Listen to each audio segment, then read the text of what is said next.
बिस्मिल्लाहिर्रहमानिर्रहीम। Program rule of law with Sajid Shah में आपको वेलकम कहेंगे। नाज़रीन, आज बात करेंगे टैक्स लॉस के हवाले से। पाकिस्तान में पिछले 3-4 साल से जो टैक्सेस की भरमार है, क्या हमारी आवाम इसका बोझ उठाने के काबिल है? क्या ये टैक्सेस की जो रकूम है वो सही जगह पे प्रॉपर तौर पे इस्तेमाल हो रही हैं? क्या इन रकूम का अपनी जगह पर प्रॉपर तरीके पे इस्तेमाल ना होना ही एक वजह है कि लोग टैक्स से भागते हैं? और अवेयरनेस भी उस तरीके से हमारी पाकिस्तानी कौम के अंदर नहीं है जिसकी वजह से टैक्स से अवॉइड किया जाता है। इसी वाले से बात करने के लिए प्रोग्राम में हमें ज्वाइन किया है जीनत एडवोकेट, टैक्स लॉयर हैं, जबकि मोहम्मद हसन एडवोकेट आज के जो गेस्ट हैं। इनकी स्पेशलिटी ये है कि ये कपल भी हैं और दोनों लॉयर भी हैं, सेम प्रोफेशन से भी हैं। अस्सलाम वालेकुम, वेलकम कहेंगे प्रोग्राम में आपको। सबसे पहले आपसे इस हवाले से जानना चाहूँगा कि आप माशाल्लाह दोनों ही लॉयर्स हैं, टैक्स लॉयर्स हैं, टैक्स का काम करते हैं और ज़ाहिर है आपकी फैमिली लाइफ भी है।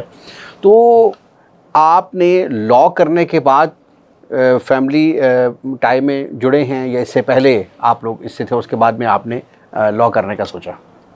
ये जो आप हसन से सुने क्योंकि मुझे बड़ा शौक है हसन बताएं, क्योंकि हर दफ़ा मैं तो बता देती हूँ, हसन आप बताएं। हमने ये जो हमारी फैमिली लाइफ है ये स्टार्ट हमने की थी ड्यूरिंग द लॉ।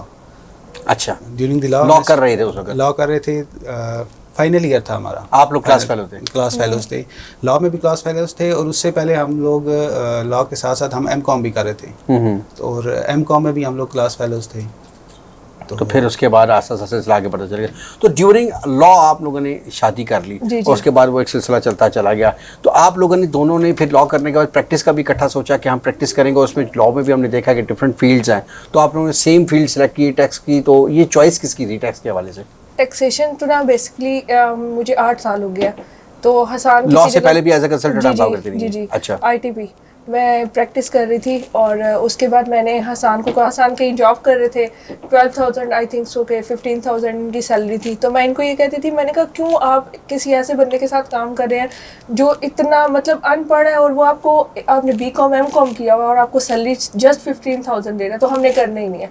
आप टैक्स का काम करेंगे, बहुत अच्छा काम है। फिर मुझे देख के इन्होंने टैक्स का काम किया। आप कंसल्टेंट थी, आपने लॉ किया, आप टैक्स लॉयर बनी और इनको भी कन्विंस किया और इनकी जरूरत है कि ना माने ऐसा ही है? नहीं, ऐसी बात नहीं है। घर में और भी मामलात के अंदर फिर आप इनको फॉलो करते हैं इस हवाले से? मेन ये था कि पहले B.Com किया, जब हम लोगों ने, उस टाइम तक तो मैं इनको नहीं जानता था। B.Com किया, उसके बाद मुझे किसी ने M.Com में फंसा दिया, मतलब कि एक टीचर ही हैं हमारे, उन्होंने मुझे M.Com में फंसा दिया कि यार बस आए आप कर लें, मैं जानूँ फीस जाने जो भी है कर लें आप, मैं पढ़ाना भी मैंने है, सब कुछ मैंने करना है, आप करें इसको। तो बस फिर M.Com में फिर इनसे मुलाकात होगी। फिर ये है कि B.Com जब किया था तब वालिद साहब का था कि ये जो है ना अकाउंट्स वाली साइड पे जाएं। तो मैं एक पेट्रोलियम कंपनी है रावल एनर्जी के नाम से, तो उसमें एज असिस्टेंट अकाउंटेंट मैंने जॉब शुरू की। तकरीबन मैंने 2014 अप्रैल 2014 में मैंने स्टार्ट की थी। 3-4 साल जॉब की, 2017-18 तक। ये है कि फिर उसके इसमें कि वही बात है कि आप B.Com कर लें, M.Com कर लें, MBA कर लें। आजकल तो अगर आप 100 बंदों से मिलते हैं उनमें से 99 या 98 बंदों ने M.Com MBA ये चीज़ें की हुई हैं। उस टाइम बहुत अरूज पे था, हर बंदे ने MBA किया हुआ था। MBA बहुत अरूज पे था। हर कभी आप सेम प्रोफेशन में हैं तो बहुत ज़्यादा मुश्किल नहीं हो जाता फैमिली को भी टाइम दे देना और ऑफिस को भी टाइम देना उस तरीके से? ज़ाहिर है अगर जॉब होल्डर्स जो जॉब वर्किंग लोग लेडीज़ होती हैं ख़ास तौर पे, तो वो उस तरीके से हाउस वाइफ जिस तरीके से घर को मैनेज कर सकती हैं तो वो टाइम देना मुश्किल होता है। तो क्या घर जाकर फिर इकट्ठे मैनेज करते हैं? प्राइवेट ऑफिस जो है ना वो रेजिडेंस पे ही है हमारे, तो बेटी मेरे साथ ही होती है। जब मैं ऑफिस पे कहीं जाती हूँ तो इसका ये है ना टाइम मैनेज कर लेते हैं। अगर तो इसमें भी डिफरेंट चीज़ आ जाती है, जैसे आपने बात की कि फैमिली का। इसमें यह है कि अगर आप दोनों ही एक फील्ड में हैं फिर तो आप लोगों की अंडरस्टैंडिंग भी एक दूसरे के साथ हो जाती है, और आप लोगों की जो टाइम लिमिट या टाइम फ्रेम होता है जिसमें आपने वर्किंग करनी होती है वो भी आपकी तकरीबन एक जैसी सेम होती है। तो इस वजह से इतना ज़्यादा इशू नहीं आता इसमें। तो आप लोगों को पर फैमिली का प्रेशर नहीं है आपकी फैमिली की तरफ से ख़ास तौर पे कि घर को टाइम नहीं दे पाती हैं तो वाइफ को कहें कि जॉब छोड़ दें या घर पे बैठ के करें? तो किस तरीके से ये सारा प्रेशर फेस करें? क्योंकि अक्सर पेरेंट्स तो शायद आपके मान जाते हैं, तो अदर रिलेटिव्स जो होती हैं उनको बड़ी परेशानी हो रही होती है। सारी चीज़ें आपने फेस की हैं। से बहुत अच्छे हैं, मैं शुक्र अदा करती हूँ। माँ बाप की कोई दुआ है जो मुझे लगी हुई है कि इन लॉज वाले बहुत अच्छे हैं, वो सपोर्ट करते हैं पहले दिन से। वो अभी भी हमें कहते हैं कि आपकी कोई अच्छी अपॉर्चुनिटी है, आप बाहर मूव करें, किसी भी कंट्री में आप जाएँ।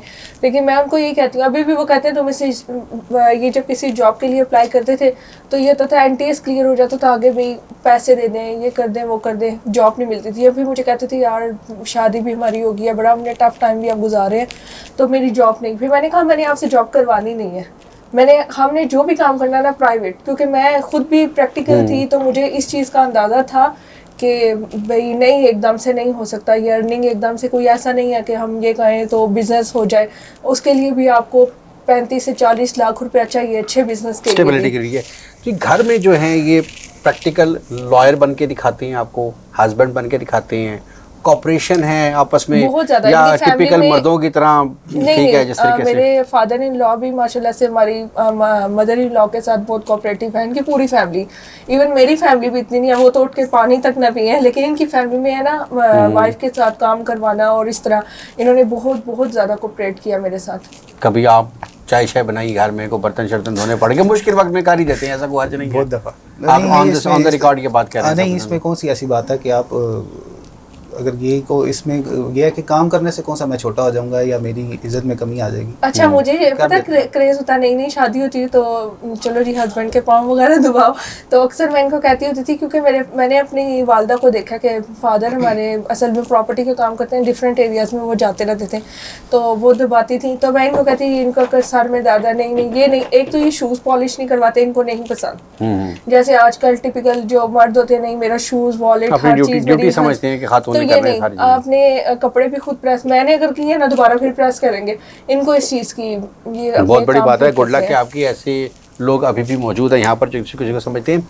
अच्छा थोड़ा सा टैक्स के हवाले से भी, चूँकि आपकी फील्ड है, इस हवाले से बात करेंगे, कुछ नाज़रीन भी इस हवाले से जानना चाहेंगे। जी जी, टैक्स देना क्यों ज़रूरी है किसी भी मुल्क को कौम की तरक्की के लिए? कमाना आपने खुद है, खाना आपने खुद है, मेहनत अपनी करनी है, लेकिन वो एक टैक्स की मद में आपने गवर्नमेंट को पे करना है। तो ये एक अवेयरनेस के वाले सबसे सवाल है कि लोग जानना चाह रहे हैं कि टैक्स क्यों देना ज़रूरी है? देखिए टैक्स जो है ना इनडायरेक्टली या डायरेक्टली मोस्टली हम अपने डेली लाइफ में पे कर रहे हैं, लेकिन देखें जब आपने कोई भी प्रॉपर्टी ली या कुछ भी किया, अगर कोई सेल परचेज किया, अगर आप फाइलर हो जाएंगे बाद में भी तो पता चले, जैसे इमरान खान के टाइम पे इस चीज़ को, अब तो हर चीज़ ऑनलाइन है, आपका आईडी कार्ड है तो आईडी कार्ड नंबर आप से सर्च करेंगे, आपकी सारी मालूमात उस पर आ जाएगी।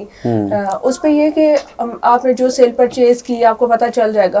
तो जो भी काम करें अपने मुल्क की तरक्की के लिए करें और उसमें अपने आप को लाजम फाइलर करें, जो भी बिजनेसमैन है वो फाइलर अपने आप को करें। हम तो ये फाइलर की आपने बात की है, हम देखते हैं कि जो कोई फाइलर है और एक शख्स नॉन फाइलर है, जी जी, तो दोनों का फाइलर होने का बेनिफिट क्या है? यानी अगर कोई शख्स फाइलर है तो उसके वाले से उसको क्या? इसका मैं बता दूं, इसमें बहुत ज़्यादा बेनिफिट है फाइलर होने का और नॉन फाइलर का। लोग समझते हैं कि नॉन फाइलर रह के मैं अपने काम करा लूँ, मेरे लिए ज़्यादा आसान है। अगर किसी का बिजनेस नहीं है, ट्रांजैक्शंस नहीं है, तो फिर नॉन फाइलर होना ठीक है? नहीं, ट्रांजैक्शन की बात नहीं है, ये कोई नहीं कह सकता कि मेरी ट्रांजैक्शन नहीं है तो मैं क्यों फाइलर हूँ। इसमें इस तरह की कोई चीज़ नहीं है, बेशक वो ट्रांजैक्शन नहीं कर रहे। कई ऐसे लोग हैं या कई 50% ऐसे लोग हैं जो कैश पे काम करते हैं, ये प्रॉपर्टी वाले हैं सारे, ये कैश पे काम करते हैं, इनकी कोई ट्रांजैक्शन नहीं होती, कोई कुछ नहीं। फाइलर होने का डायरेक्ट फ़ायदा क्या है फिर? फाइलर होने के बहुत सारे डायरेक्ट फ़ायदे हैं, इसमें डिफरेंट चीज़ें हैं। अब एक एक चीज़ तो मैं नहीं बता सकूँगा आपको, क्योंकि इसमें यह है कि चंद एक मैं आपको बता देता हूँ। उस तरह ये है कि जिस तरह फॉर एग्जांपल अगर आप कोई प्रॉपर्टी लेते हैं तो इसमें यह है कि अगर जो टाइम अगर आप 1 साल 1.5 साल पीछे चले जाए, उस टाइम कुछ और रेट थे, अभी के कुछ और रेट हैं, नेक्स्ट ईयर जो है हो सकता है कुछ और रेट आए। जो भी गवर्नमेंट आती है या हर ईयर जो भी आपका बजट अप्रूव होता है उसमें रेट्स चेंज होते हैं। तो ये कि जो पहले था वो ये था कि नॉन फाइलर जो है वो 2% टैक्स पे कर रहा था और फाइलर जो है वो 1% कर रहा था, जिसको चेंज करके अभी आजकल जो चल रहा है वो फाइलर जो है वो 2% टैक्स देता है और नॉन फाइलर जो है वो 7% टैक्स देता है। अगर 1 करोड़ की प्रॉपर्टी है तो 7% 7 लाख रुपया टैक्स बनता है, और अगर आप फाइलर है तो वही 2 लाख रुपया बनता है। अब प्रॉपर्टी डीलर क्या करते हैं, कहते हैं हम तो कैश पे काम करते हैं। इन्हें प्रॉब्लम कहाँ फेस करनी पड़ती है जब ये कोई चीज़ परचेज करते हैं। पैसे तो चलो इन्होंने बैंक पे नहीं रखे, कैश घर में रखा, जमा करते रहे, फिर एट द एंड वो क्या करेंगे, कोई चीज़ तो परचेज करेंगे, जब वो परचेज करेंगे उससे वो फंस जाते हैं। ऑनरशिप तो ट्रांसफर होगी, लेकिन जो कैश पे काम करते हैं उनको थोड़ा सा रिस्क भी इन्वॉल्व होता है। आपको पता है जैसे बैरियर में तो जरूर घर लेंगे, ठीक है, करोड़ों का घर लेंगे। इसमें ये होता है, इसमें भी 2-3 चीज़ें आगे, इसमें जो आगे अगले फर्दर जो टैक्स आ जाते हैं, गेन टैक्स, ये हमारे जो लोगों को बताया जाता है ना, गेन टैक्स है भाई, गेन टैक्स है, ये 2% गेन टैक्स है, 7% गेन टैक्स है। अगर नॉन फाइलर होंगे 7% गेन टैक्स है, अदरवाइज 2% है फाइलर के लिए। टैक्स है क्या? मैं आपको बता देता हूँ। गेन टैक्स ये है जी कि गेन टैक्स भी दो तरह के हैं। एक तो गेन टैक्स है कि जो आपने देना ही देना है, जो जिसका 236C और 236 के सेक्शन हैं कि सेल परचेज़ के ऊपर, जो अगर आपने सेल की या परचेज़ की उसके ऊपर गवर्नमेंट को भी तो कोई चीज़ जाए ना। आप सेल परचेज़ कर रहे हैं, आप गवर्नमेंट के लिए भी तो उसमें से कुछ अपना हिस्सा निकालें, या गवर्नमेंट को भी तो कुछ फ़ायदा हो, क्योंकि उन्हीं पैसे से गवर्नमेंट ने जो अपने हॉस्पिटल्स बनाने हैं, रोड्स बनानी है और जितने काम करने हैं वो उन्हीं पैसे में से करने हैं। वो आप ही के लिए, वो गवर्नमेंट भी आप ही के लिए करेगी। गवर्नमेंट अपने तो गवर्नमेंट की अपनी तो उस तरह की कोई इनकम नहीं है कि वो कोई इस तरह की इनकम जनरेट करे और इसी बिजनेस से करना। अच्छा, मुझे ये बता दीजिए कि फाइलर एक आम शख्स है, वो चाहता है कि मैं फाइलर बनूं, तो उसका प्रोसीजर क्या होगा? बिल्कुल सिंपल सा, बहुत सादा सा प्रोसीजर है। एक इसमें यह है कि डिफरेंट आपका वो जो पर्सन जाता है कि मैं फाइलर हूँ, वो करता क्या है। सबसे पहले तो ये चीज़ देखी जाएगी, वो सैलरी पर्सन है, वो बिज़नेस कर रहा है, वो किसी कंपनी में एज आ शेयर है उसका, या कोई AOP के अंदर कोई एज आ पार्टनर वो काम कर रहा है। डिफरेंट चीज़ें हैं। अगर तो सिंपल एक सैलरी पर्सन है तो उसका एक ID कार्ड चाहिए, एक उसका मोबाइल नंबर चाहिए, एक ईमेल चाहिए, और एक उसका, इसको रजिस्ट्रेशन करने की बात कर रहा हूँ मैं, अगली बात नहीं मैं कर रहा हूँ। रजिस्ट्रेशन इसको किस तरह है कि एक बिजली का बिल उसका चाहिए उसके घर में। ये 3-4 चीज़ें चाहिए। अगर तो इसको, अगर हम बिज़नेस पे चले जाएँ तो इसके अंदर एक आध चीज़, 2 चीज़ें और ऐड कर लें। एक उसका लेटर ऐड हो जाएगा बिज़नेस का, और एक उसका बैंक अकाउंट हो जाएगा जो बिज़नेस के नाम से उसने ओपन किया हुआ है। ठीक है, यही अगर आप आगे फर्दर AOP में चले जाएँ तो वो तो उधर ये हो जाता है कि आपके डिफरेंट 3 बंदे, 2 बंदे, 4 बंदे वो मिल के उस पे काम कर रहे होते हैं। कंपनी रजिस्टर हो जाएगी, कंपनी तो वो ऐसी CP में चले जाते हैं आप। लेकिन अगर कंपनी का अगर फाइलर बनाए तो अगर आप किसी ऐसी जगह पे काम कर रहे हैं जहाँ पे टेंडर बेस है, उनको मस्ट है कि आप किसी कोई ऐसी CP से ही रजिस्टर हो, तो फिर आप ऐसी CP में जाते हैं। वैसे तो आप जैसा आप काम कर रहे हैं उसके हिसाब से आपको रजिस्टर्ड होना पड़ता है, क्योंकि जिसके साथ आप काम कर रहे हैं उसकी फाइलर बनने के लिए कितना टाइम टेकिंग है इन्वॉल्व है इसमें?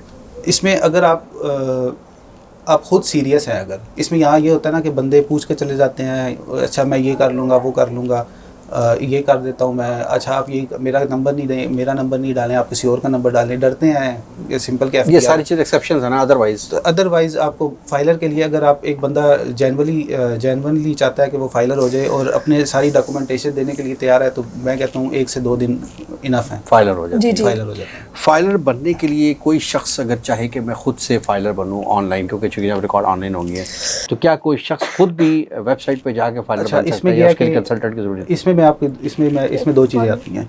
2 चीज़ें आती नहीं हैं, चीज़ एक ही है, लेकिन उसको मैं अपनी तरफ से उसको 2 चीज़ों में डिवाइड करता हूँ। एक तो ये है कि अगर बंदा खुद चाहता है ना कि मैं फाइलर बनूँ, सिंपल सा है। अगर आप तो पढ़े लिखे हैं, यहाँ के ये होता है कि कई लोग जो है ना पढ़े लिखे हैं, उनके पास टाइम ही नहीं होता ये काम करने के लिए, तो वो एज आ कंसल्ट वो कोई किसी ना किसी कंसल्टेंट के थ्रू आते हैं। तो अदरवाइज़ जो पढ़े लिखे हैं, जिनके पास थोड़ा बहुत टाइम है, आपको ये जो मैंने 3-4 चीज़ें अभी थोड़ी देर पहले बताई थी, ID card, phone number, mobile number, ये 3-4 चीज़ें, आपका रेजिडेंशियल एड्रेस है, ये आप ऑनलाइन अपने आप को आप ये है कि एक अनपढ़ बंदा भी है ना, जिसको थोड़ा बहुत पढ़ना आता है, वो भी देख के पढ़ लेगा। उसको वो फॉर्म एक फिल करना है ऑनलाइन, वो आप फॉर्म फिल करें, आपकी रजिस्ट्रेशन हो जाएगी।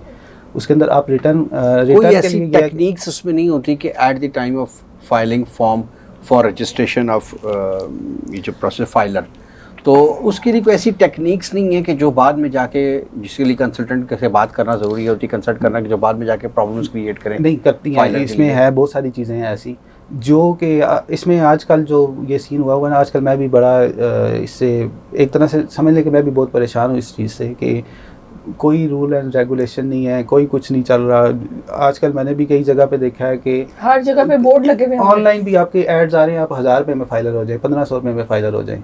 1000 रुपये का तो खाली फाइलर के लिए ATL का चालान है जो बैंक में आपके जमा होना है। एक बंदा कह रहा है 1000 रुपये में फाइलर हो जाए। फॉर एग्जाम्पल मैं आपको कहता हूँ, मैं आपसे 1000 रुपया लूँगा, आपको फाइलर कर दूंगा, या 1500 लूँगा, फाइलर कर दूंगा।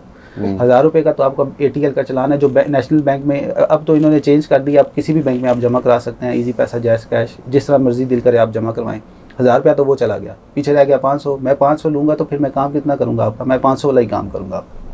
ये बंदों का बहुत है कि आजकल जो है ना इस चीज़ से मेरी तो यही दिया है कि हर कोई इससे बचे। अच्छा, आप किसी एक चीज़ और बताइएगा इस वाले से, टैक्स रिटर्न्स के वाले से बताइएगा। ये जो सालाना गोशवारे जमा करवाए जाते हैं, तो उस वक्त किन बेसिक चीज़ों का ख्याल रखना चाहिए रिटर्न से मगर होते हुए? अच्छा, इसमें दो तीन चीज़ें हैं। जिस तरह मैंने पहले भी बताया कि हर बंदा जो है उसकी फील्ड आपको देखी जाएगी, उसके सैलरी पर्सन है तो उसके लिए तो आपको उसकी सैलरी स्लिप या सैलरी सर्टिफिकेट, जिसको IT-48 बोलते हैं, सैलरी सर्टिफिकेट लेने, उसके ऊपर टोटल आपकी टोटल उसके ऊपर आ जाएगी कि टोटल सम ऑफ सैलरी आपका इतना है, टोटल इतना टैक्स आपका डिडक्ट किया। अगर अभी के हिसाब से देखें तो अभी जो लेटेस्ट जो अभी गुजरा है 22 गुजरा है, इसमें सैलरी आपकी 6 लाख तक एग्जाम्प्ट है। 6 लाख के बाद जो है आपका टैक्स स्टार्ट होता है। 6 लाख रुपए तक अगर आपकी सैलरी है तो कोई टैक्स रिटर्न्स के अंदर आपको टैक्स डिडक्ट नहीं होगा? नहीं, कोई भी टैक्स डिडक्ट नहीं होगा सैलरी के ऊपर। और तो अगर एक सैलरीड नहीं है और एक बिजनेसमैन है, उसका कितनी और exemption है? उसकी 4 लाख तक है। अच्छा, 4 लाख तक सैलरी exempt पर्सन की ज़्यादा है? सैलरी पर्सन की ज़्यादा है। ये भी पहले सैलरीड पर्सन की भी 4 लाख की थी, ये 2018-19 से जो है ये 6 लाख चलती आ रही है। और इसके अलावा जो मतलब कि इसके अलावा अगर दूसरा बंदा आप कहते हैं कि सैलरी के अलावा बिजनेस पर्सन है कोई, तो फिर उसकी बैंक स्टेटमेंट देखी जाएगी। लेकिन यहाँ पाकिस्तान का ये है कि आधे बिजनेस पर्सन आपके ऐसे हैं जिन्होंने बैंक अकाउंट ही नहीं ओपन किए हुए, तो उनकी आप रिटर्न किस तरह फिल करेंगे? वो फिर आपको एक तरह से रफली एक अकाउंट से बना के उन्हीं के थ्रू आप जाते हैं, क्योंकि ना आपको पता है उनकी इनकम कितनी है, ना आपको पता है कि उन्होंने रॉ मटेरियल कितने का ख़रीदा, उसको सेल कितने का किया, कोई प्रूफ नहीं है उनके पास। और आजकल तो क्लाइंट क्या करते हैं, हमारे पास आएंगे, हम तो देखें लीगल एडवाइजर कुछ वैसे प्रैक्टिस करके बैठे हुए हैं जिनको अकाउंट्स का काम आता है, जी हम कर सकते हैं, ऑनलाइन देखा जी, मैं तो कर रहे हैं। जी उसमें ये कि फिर वो क्या करते हैं, वो आके क्लाइंट कहेगा मेरे पास तो कुछ भी नहीं है, बस मुझे फाइलर कर दें। उन्होंने कोई सेल परचेज करनी होती है घर की, हम पूछते रहेंगे नहीं, अच्छा अब ID कार्ड से अब तो हमें खुद, आपको मैंने बताया कि ऑनलाइन सारी अब उनकी अवेयरनेस नहीं है हमारे पास आजकल फाइलर होने का फ़ायदा क्या है और फाइलर होने के लिए क्या क्या बेसिक रिक्वायरमेंट्स जी, हैं जिनको फुलफिल किया जाए। शॉर्टकट के चक्कर में हर शख्स के किसी भी तरीके से लेकिन और शॉर्टकट से ना उनके लिए बहुत नुकसान होता है आने वाले टाइम। मैं खुद भी लॉयर हूँ बाकायदा, लेकिन ये कि मैं किसी लॉयर की ये या तौहीन नहीं कर रहा या उसका मैं ये नहीं कह रहा कि ये लॉयर इस तरह का ये वो, लेकिन मैं आजकल मैंने जो देखा है ना कि अगर आप एक बंदा है जो काम ये कर रहा है पिछले 5 साल से, 10 साल से, 20 साल से, जब से भी कर रहा है, वो एक बंदा काम ये कर रहा है, उसको किसी दूसरी फील्ड का पता ही नहीं है, ठीक है।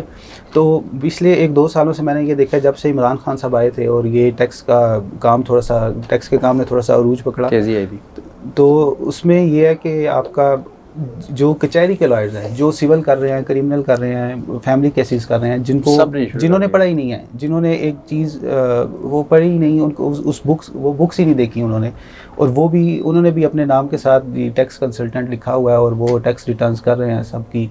स्पेशलिटी बड़ी ज़रूरी है, एक्सपीरियंस बहुत ज़रूरी होना चाहिए। आखिर में आप क्या पैगाम देना चाहेंगे हमारे लोगों को यहाँ पर कि टैक्स देना किसी भी मुल्क को, कौम के लिए क्या ज़रूरी है, और साथ साथ, लेकिन दोनों साइड से पूछना चाहूँगा कि साथ साथ इस वक्त हुकूमत वक्त को क्या ज़रूरी है कि टैक्स का बोझ कम किया जाए ताकि पब्लिक के लिए कुछ आसानियाँ पैदा की जाएँ, या इस वक्त टैक्स का बोझ कम करना नामुमकिन है मौजूदा माशी सूरत हाल के हवाले से?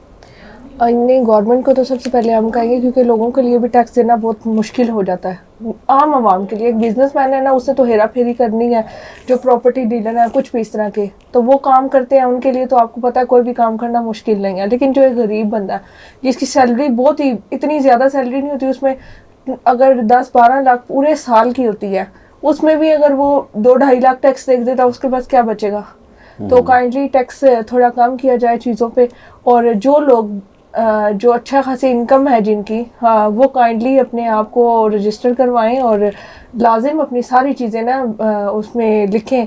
ठीक हो गया। बहुत शुक्रिया आप दोनों मेहमानों की तशरीफ़ आवरी का, बहुत शुक्रिया जी। बिल्कुल अवेयरनेस की कमी है हमारे पास, टीवी चैनल्स के ऊपर, मीडिया के ऊपर उस तरह से प्रोग्राम्स नहीं हो रहे, ख़ास तौर पर टैक्स के हवाले से बात नहीं की जाती, बात की भी जाती है तो इस कदर मुश्किल अंदाज में की जाती है कि एक आम पब्लिक को अभी तक ये समझ नहीं आ सकी कि फ़ाइलर होने के क्या फ़ायदे और नॉन फाइलर के क्या नुकसान आते हैं।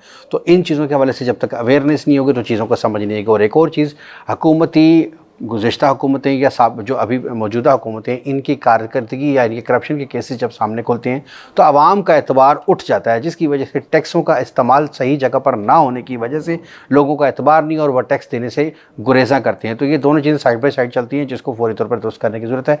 इसी पैगाम के साथ आज के प्रोग्राम का वक्त ख़त्म हुआ। अगले प्रोग्राम में फिर मुलाकात होगी। इजाज़त दीजिए, अल्लाह हाफ़िज़।